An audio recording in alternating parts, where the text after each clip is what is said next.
Hello बच्चों, मैं Rajesh sir आप सबका स्वागत करता हूँ मेरे यूट्यूब चैनल काबिल एकेडमी पे। ये मेरी मैथ्स की पहली वीडियो है। जैसा कि मैंने वादा किया था कि मैं मैथ्स की वीडियो लेके आऊँगा, तो ये मेरी मैथ्स की पहली वीडियो है। और ये जो वीडियो मैंने बनाई है ये मिसलेनियस क्वेश्चंस पे मैंने बनाई है, ताकि उन बच्चों के लिए जिनकी तैयारी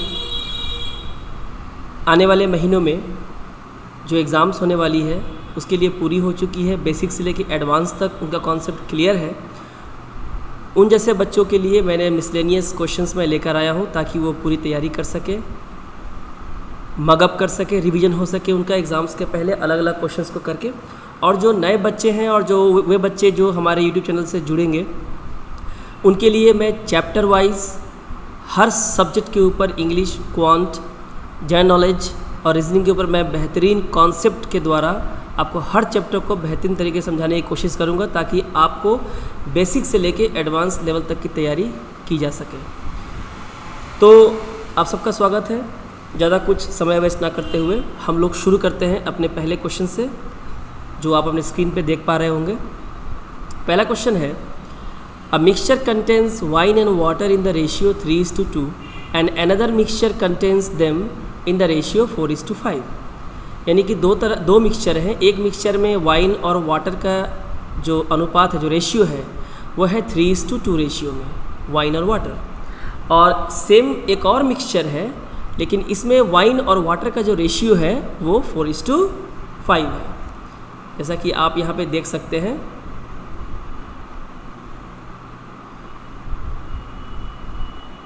मैं आपके लिए हाईलाइट कर देता हूँ, वाइन एंड वाटर, और यहाँ पे इसकी रेशियो है 3:2। दूसरा एक और है जहाँ पे वाइन एंड वाटर, यानी कि इसमें भी क्या है, वाइन और वाटर की जो रेशियो है वो 4:5 के रेशियो में है, जैसे कि यहाँ दिख रहा है। How many litres of the latter, यानी कि जो बाद वाला जो मिक्सचर है जिसे हम लैटर कहते हैं, must be mix with 3 litres of the former, यानी पहले वाले के साथ, so that the resultant mixture, ध्यान दीजिएगा, resultant mixture may contain equal quantities of wine and water. कहा गया है कि ये जो दूसरा वाला जो मिक्सचर है जिसमें वाइन और वाटर की रेशियो 4:5 में है, इसमें से कितना लीटर पहले वाले मिक्सचर के 3 लीटर के साथ मिक्स किया जाए, जिससे जो नया मिक्सचर बने, जो रिजल्टेंट मिक्सचर बने, उसमें वाइन और वाटर का जो रेशियो हो वो क्या हो, वो इक्वल हो। ये आपका सवाल है। तो जैसा कि आप जानते हैं कि ये एलिगेशन से इस क्वेश्चन को लिया गया है, तो हम लोग इस क्वेश्चन को सॉल्व करने की कोशिश करते हैं।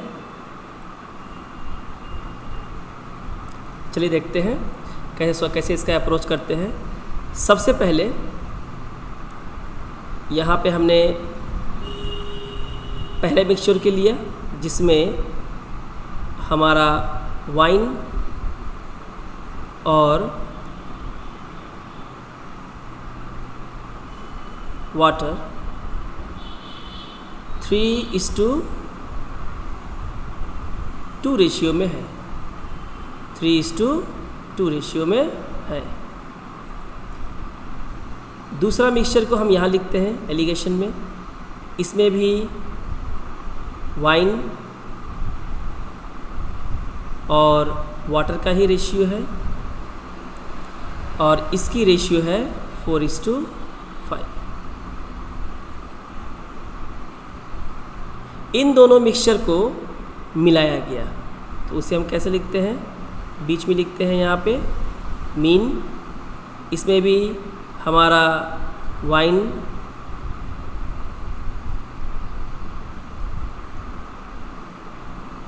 और वाटर, तो जब इस वाले मिक्सचर के 3 लीटर मिक्सचर के साथ मिक्स किया गया, तो जो रिजल्टेंट मिक्सचर बना है ये, इसमें वाइन और वाटर की रेशियो कितनी दी हुई है, इक्वल, यानी कि 1:1 1:1 दी हुई है। तो ये हमें क्वेश्चन में दिया गया है। अब हम इसे सॉल्व कैसे करें, यानी ये जो मिक्सचर है हमारा, इसके कितने लीटर को पहले वाले के 3 लीटर के साथ मिक्स करने पे जो रिजल्टेंट मिक्सचर बनता है वो 1:1 का होता है, यानी कि ये हमें फाइंड आउट करना है। तो फाइंड आउट करने के लिए हमें इन दोनों का या तो हम परसेंटेज ले सकते हैं या हम पार्ट यानी रेशियो ले सकते हैं। परसेंटेज लेने में अगर सहूलियत हो तो हम ले सकते हैं, नहीं तो हमें रेशियो लेना होगा। जैसे अगर हम यहाँ देखें तो ये 3:2 है, यानी कि ये 60% है और ये 40% है। लेकिन अगर आप यहाँ देखें तो इसके परसेंटेज निकालना हमें मुश्किल होगा, क्योंकि 4/9 का अगर आप परसेंटेज निकालेंगे तो फ्रैक्शन में आएगा। तो बेहतर हो कि आप रेशियो में लें। तो रेशियो में आप किसी एक को लेंगे, या तो आप वाइन को लेंगे या आप वाटर को लेंगे, किसी एक को लेना है। तो चलिए हम वाइन को लेते हैं। तो वाइन का रेशियो कितना है, यहाँ पे पार्ट कितना है, 3/5। और अगर हम यहाँ बात करें तो यहाँ पे वाइन कितना है, 4/9। अगर हम यहाँ बात करें तो यहाँ पे वाइन हमारा कितना है, 1/2। तो जैसा कि हम एलिगेशन में जानते हैं कि एलिगेशन में हम इसको इसके साथ लेस करके यहाँ पे लिखते हैं और इसको इसके साथ लेस करके यहाँ पे लिखते हैं। तो चलिए इसको और इसको लेस करते हैं। लेस करना काफ़ी आसान है कि नहीं। आप जानते हैं 2 4 8 और 9 1 9, यानी अगर लेस करेंगे तो 1/2 × 9 यहाँ पे होगा, ठीक है। और दूसरा अगर आप देखें यहाँ पे इसे और इसे अगर हम लेस करते हैं, यानी 3/5 को 1/2 से, तो आप देखिए 2 3 6 और 5 1 5, यानी कि लेस करने से यहाँ भी 1 और नीचे कितना आएगा, 2 और 5। तो ये 2 और 2 यहाँ पे कैंसिल हो जा रहा है।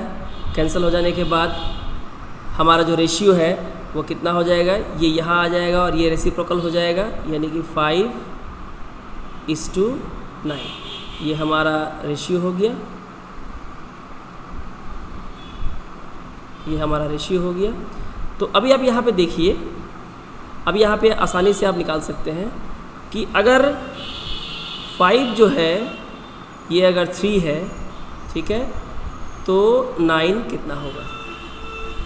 यानी कि अगर हम इसे यहाँ पे करें, आप देखें कि 5 is equivalent to 3, 5 is equivalent to 3, तो 1 इज़ इक्विवेलेंट टू कितना होगा, 3/5 बिल्कुल होगा। तो हमें कितने की वैल्यू निकालनी है, 9 की। तो 9 की अगर वैल्यू निकालेंगे तो 9 इज़ इक्विवेलेंट टू कितना होगा, यानी कि 3/5 × 9। ये कितना आ जाएगा हमारा, ये आ जाएगा 27/5। 27/5 को अगर हम फर्दर डिवाइड करेंगे तो हमारा कितना आंसर आ जाएगा, हमारा आ जाएगा 5 × 2/5 लीटर। तो स्टूडेंट्स ये हमारा आंसर है, यानी कि दूसरे वाले मिक्सचर के 5 × 2/5 लीटर को पहले वाले के 3 लीटर से मिलाएंगे तो जो नया मिक्सचर जो बनेगा उसमें वाइन और वाटर का रेशियो 1:1 होगा। इसके लिए हमने पहला मिक्सचर हमने यहाँ पे लिया, जिसे हमने वाइन और वाटर का रेशियो हमने लिखा 3:2। दूसरे वाले मिक्सचर में 4:5 लिया हमने। दोनों को मिक्स करने से हमारा रेशियो दिया हुआ है 1:1, इक्वल क्वांटिटी हमें दिया हुआ है यहाँ पे क्वेश्चन में। हम इनका एक रेशियो ले लेंगे, या तो हम वाइन से आंसर निकाल सकते हैं या फिर वाटर से आंसर निकाल सकते हैं। हमने वाइन लिया, वाइन का कितना पार्ट है, 3:2, यानी कि 5 में से 3 पार्ट वाइन है और यहाँ 9 में से 4 पार्ट क्या है, आपका वाइन है, और यहाँ पे 2 में से 1 पार्ट आपका वाइन है। अब इसको हम लेस करेंगे, इसे और इसे लेस करेंगे तो कितना आ जाएगा, 1/2 × 9, और इसको इससे लेस करेंगे तो कितना आ जाएगा, 1/2 × 5। लेस करना काफ़ी आसान है। आप देखिए यहाँ पे 4/9 को अगर हम माइनस करते हैं 1/2 से, तो आप देखिए 2 और 9 आप देख सकते हैं यहाँ पे एलसीएम आ गया। 2 4 कितना हो जाएगा, 8, और 9 1 कितना हो जाएगा, 9। यानी कि हम यहाँ पे साइन को हम अवॉइड करेंगे, हमारा आंसर होगा 1/2 × 9 जो हमने यहाँ पे लिखा है। इसी तरह से हम इसको और इसको माइनस करके भी 1/2 × 5 निकाल सकते हैं। इस तरह से हमारा आंसर जो है आसानी से आ जाएगा। तो आप लोगों को समझ में आ गया होगा इस क्वेश्चन को कैसे सॉल्व करना है। तो हम लोग फिर बढ़ते हैं अगले क्वेश्चन की तरफ। दूसरा क्वेश्चन है,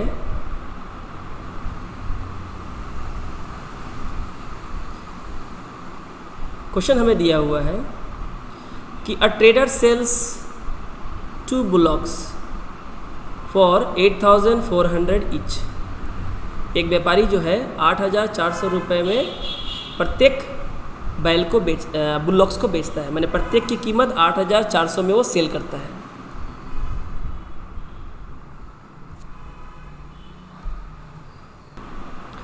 तो इसमें उसको ना तो लॉस होता है और ना ही उसको प्रॉफिट होता है।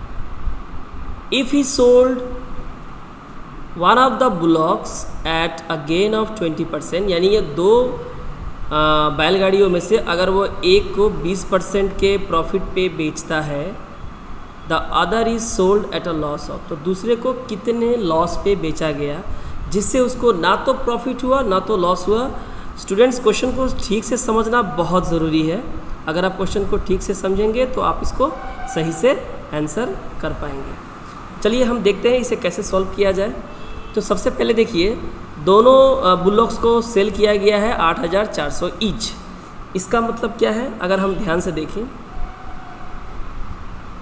हमारा यहाँ पे एसपी पहले वाले को भी हमने 8,400 में हमने सेल किया, दूसरे वाले को भी हमने 8,400 में हमने सेल किया।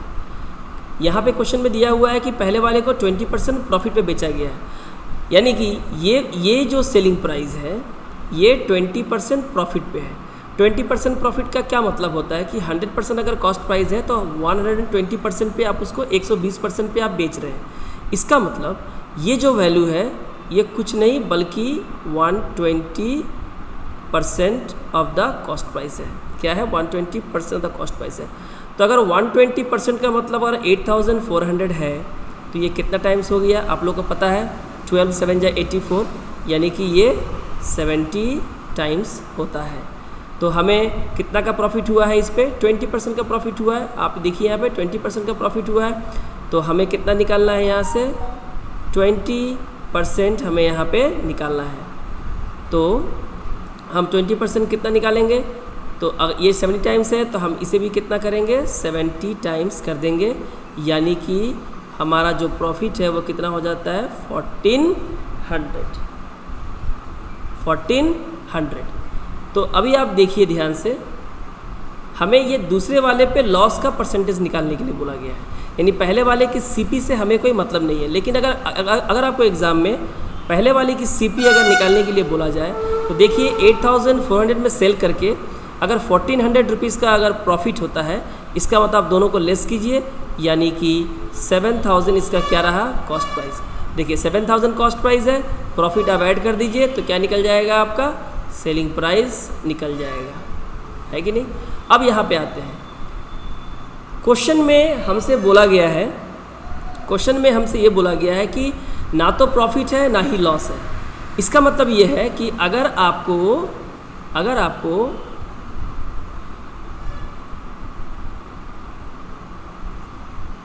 यहाँ पे पहले वाले पे 1,400 का अगर प्रॉफिट हुआ है, यानी इतना रुपया आपने पहले बुलॉक्स को बेच के आपके कमाया है, तो दूसरे पे आपको लॉस भी कितने का हुआ है? 1,400 का ही हुआ है, यानी कि यहाँ पे आपको लॉस कितना करना पड़ेगा? 1,400 का लॉस करना पड़ेगा आपको, है कि नहीं? तो ही जाके क्या होगा? ना तो आपको प्रॉफिट होगा ना ही आपको क्या होगा? लॉस होगा। अगर आपको दूसरे वाले बुलॉक पे 1,400 का अगर आपको लॉस हो रहा है तो आपका कॉस्ट प्राइस कितना है? जाहिर सी बात है, कॉस्ट प्राइस जो है आपका सेलिंग प्राइस से क्या होगा? ज़्यादा होगा, यानी इन दोनों को आपको ऐड करना होगा। यानी आपका इन दोनों को अगर हम ऐड करते हैं तो हमारा कॉस्ट प्राइस दूसरे बुल्ले का कितना निकलता है? बुलॉक कितना निकलता है? 9,800। तो ये आपका कॉस्ट प्राइस आ गया। आपसे पूछा है कि दूसरे वाले बुलॉक पे जो लॉस हुआ है उसका परसेंटेज क्या है। तो 1,400 आपको लॉस हुआ है 9,800 पे, तो ये कितना टाइम्स कट रहा है आपका, यानी कि ये है 1/7 टाइम्स। कितना टाइम्स है, 1/7। और बच्चों आप लोगों को पता होता है कि 1/7 को अगर हम परसेंटेज में कन्वर्ट करें तो ये कितना आएगा, 14/2/7 परसेंटेज आपका आएगा। मैं यहाँ पे जिन्हें समझ में नहीं आ रहा है बता देता हूँ। अगर आपको लॉस परसेंटेज निकालना है तो लॉस परसेंटेज निकालने के लिए हम ऊपर क्या लिखते हैं, लॉस को, लॉस या प्रॉफिट की परसेंटेज हमेशा सीपी पे निकलती है और हम परसेंटेज निकालने के लिए उसे 100 से मल्टीप्लाई करते हैं। लॉस हमारा आया है 1400, कितना पे, सीपी क्या है हमारी 9800, परसेंटेज हमें निकालनी है तो हम 100 से हमने मल्टीप्लाई किया। ठीक है, ये 2 0 यहाँ हम काट सकते हैं, 14 1 जा एंड 14 7 जा, 1/7 यानी कि 1/7 परसेंटेज में कन्वर्ट करेंगे तो कितना आ जाएगा, 14 इंटेजर 2/7 परसेंटेज। ये आपका आंसर है। ये है दूसरे ब्लॉक पे हमारा लॉस। स्टूडेंट्स, उम्मीद है कि आपको ये एक्सप्लेनेशन समझ में आ गया होगा। तो अगर समझ में आ गया है तो हम लोग अगले क्वेश्चंस की तरफ हम लोग बढ़ते हैं, जो कि टाइम एंड डिस्टेंस ट्रेन के चैप्टर से लिया गया है। काफ़ी इंपॉर्टेंट क्वेश्चंस है, SBI PO प्रीलिम 2016 का मेमोरी बेस्ड क्वेश्चन है।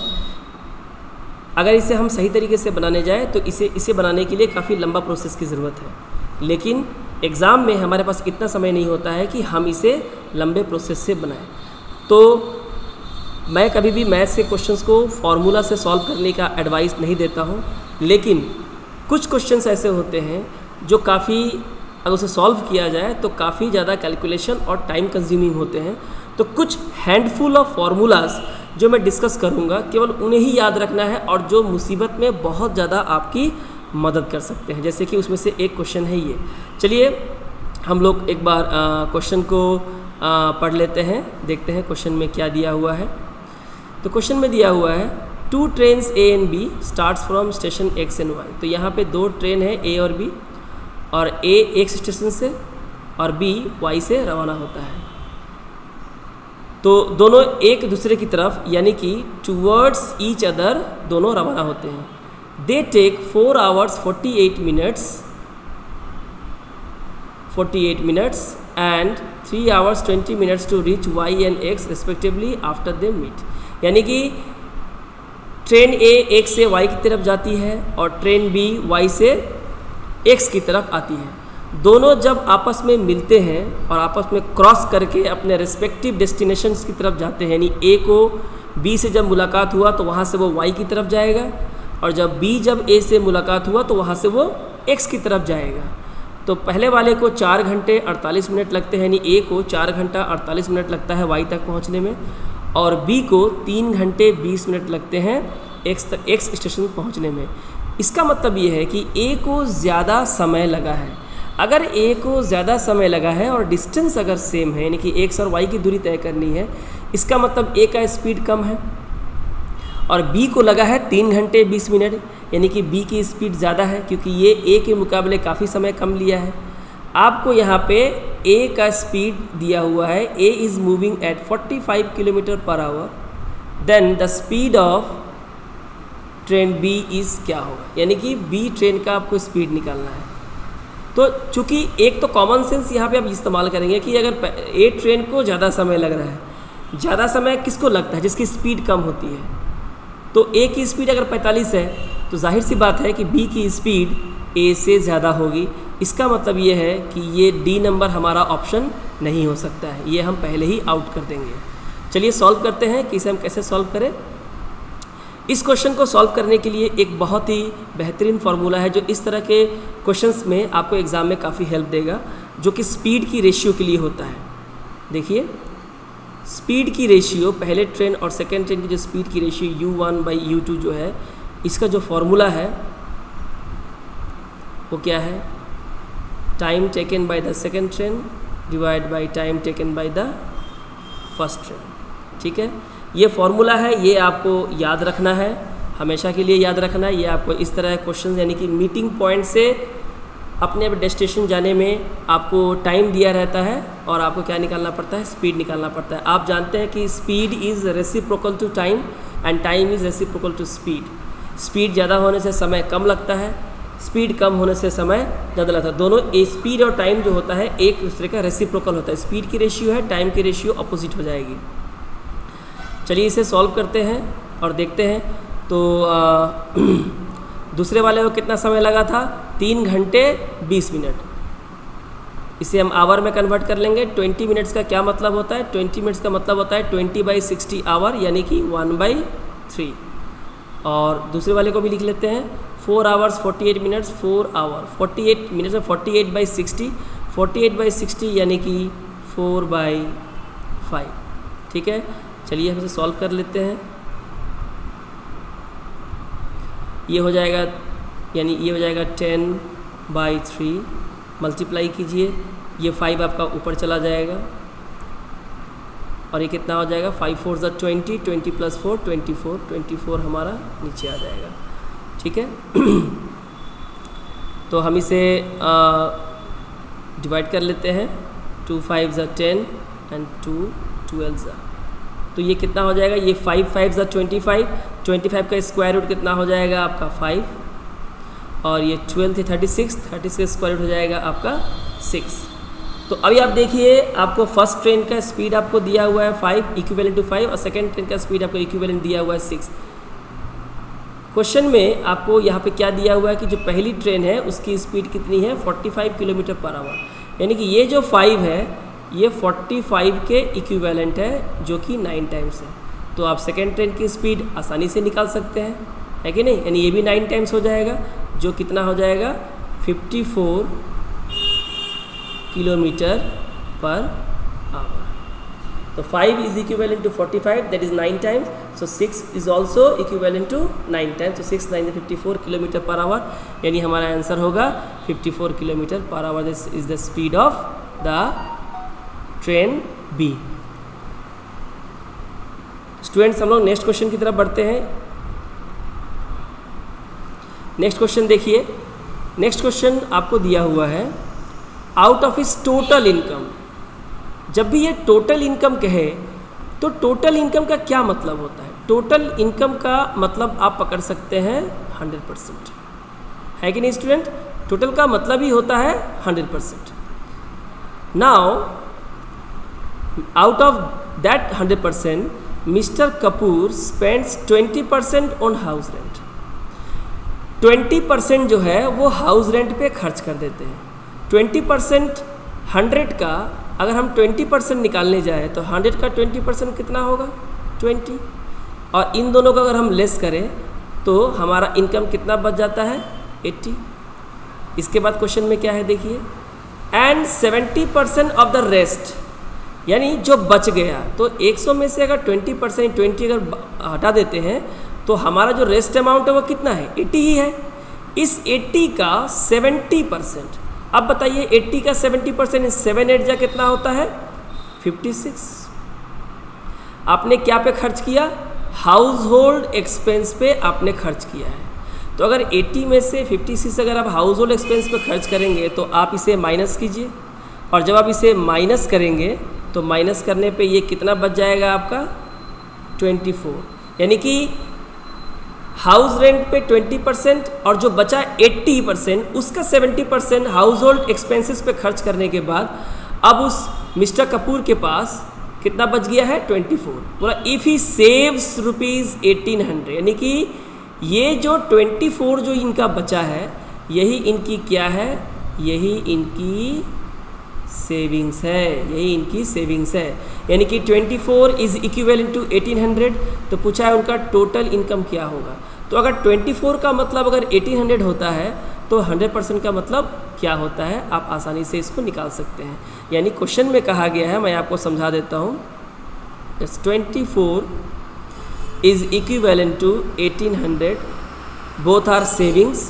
तो आप इसको कितना टाइम्स हो गया, 24 का क्या मतलब है, 24 का जो फैक्टर है उसमें 12 होता है, 2 होता है, 6 होता है, 4 होता है। आप किसी से भी डिवाइड कर सकते हैं। आप देखिए 12 2 लेंगे तो 12 से 18 को डिवाइड करना मुश्किल है, लेकिन 24 में जो 6 और 4 है इससे हम 1800 को आसानी से डिवाइड कर सकते हैं। अगर हम 6 से पहले काटें इसको तो 6 3 ज़ा 18, फिर जो 4 बच गया अगर हम उससे इसको हम अगर कर दें तो वो कितना हो जाता है 75, यानी कि 24 जो है वो 75 टाइम्स है। तो हमें कितना निकालना है टोटल इनकम, यानी कि 100%। तो 100% भी कितना हो जाएगा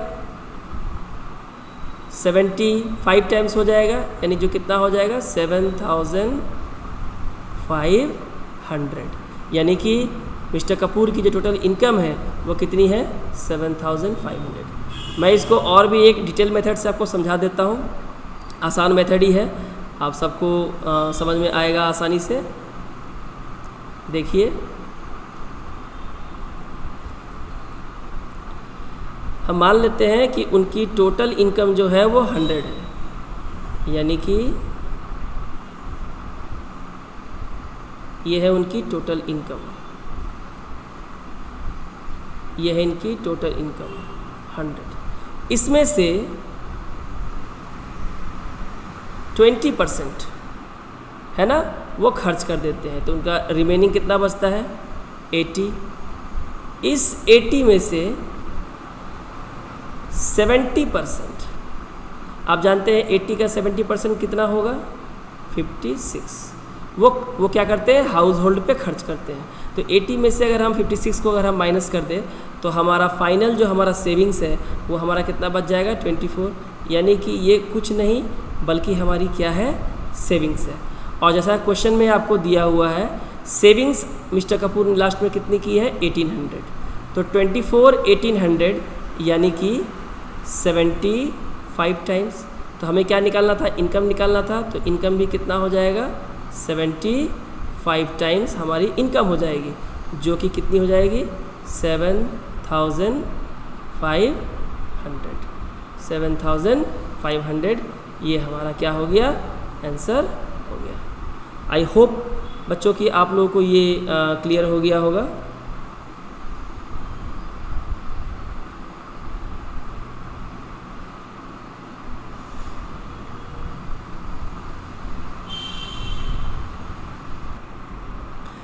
तो अपने लास्ट क्वेश्चन में चलते हैं।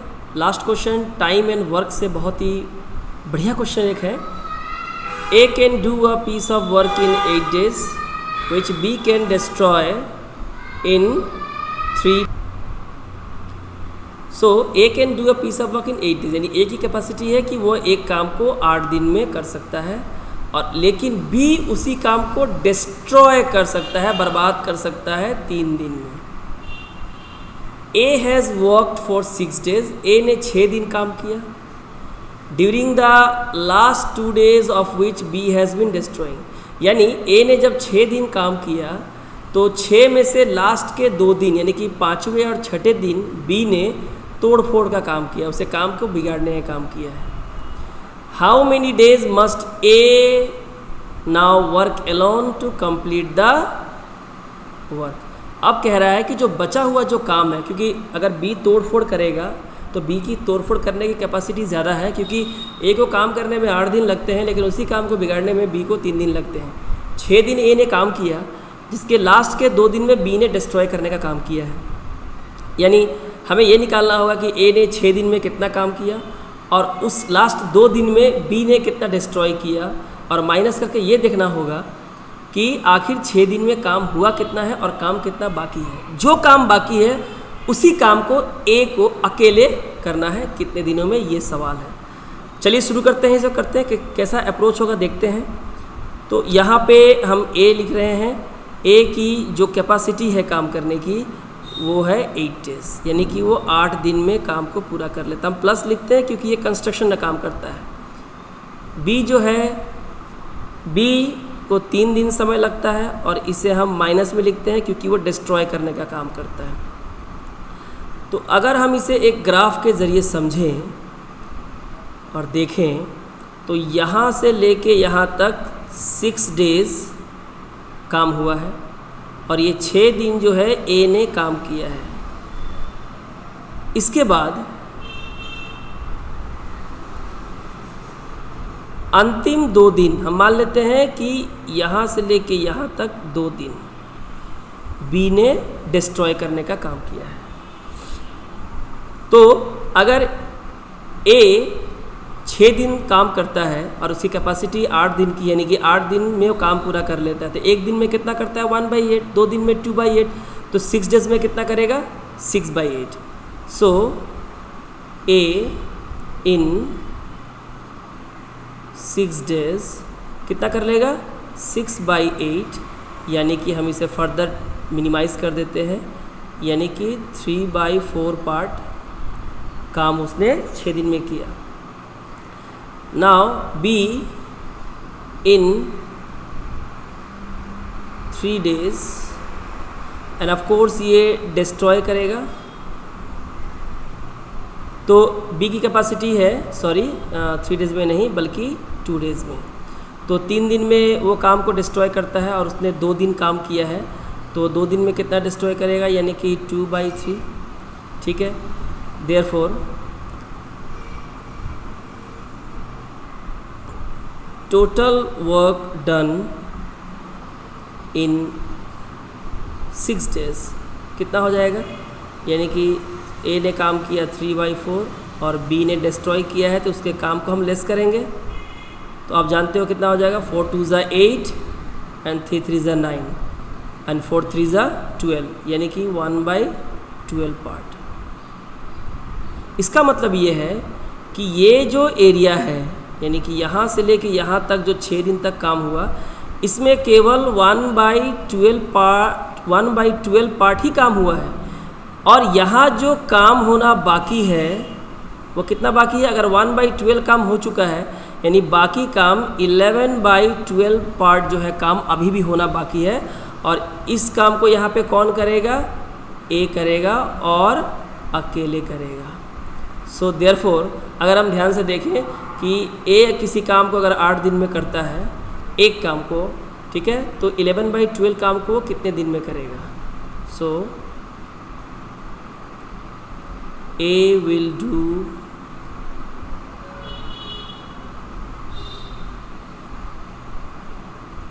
the remaining work in 11/12 काम बाकी है, और इसकी कैपेसिटी कितनी है 8 डेज़ में करने की, तो 8 से इसको मल्टीप्लाई करेंगे, 4 2 ज़ा 8 एंड 4 3 ज़ा 12।